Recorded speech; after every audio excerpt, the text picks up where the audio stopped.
A man comes to the Prophet of Allah and he says, "O Prophet of Allah, when I'm with you, I'm elated.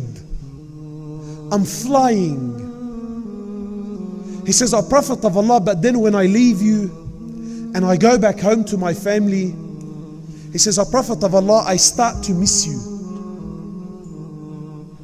He says, "O Prophet of Allah, I start to miss you. My heart yearns to see you."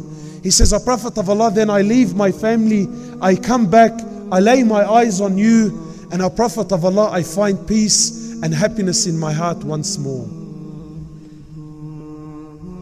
But, O Prophet of Allah, the thought came to me, soon you will die, and I will die. O Prophet of Allah, you will be in paradise up there with the prophets, and I, if I entered paradise, I will be down there, yani in the lower levels." He says, "O Prophet of Allah, how can Jannah be Jannah if I'm not with you?" For one of the very few times the Prophet of Allah was speechless.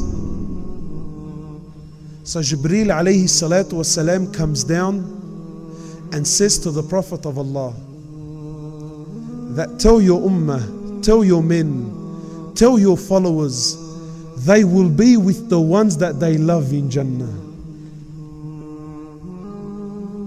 Anas radiallahu ta'ala anhu, he used to say, "By Allah, there was no hadith that was more beloved to us than this hadith, for by Allah there was no one we loved more than the Prophet of Allah, Abu Bakr and Umar ibn al-Khattab."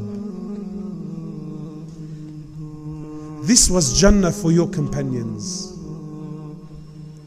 This was Jannah for the Sahaba.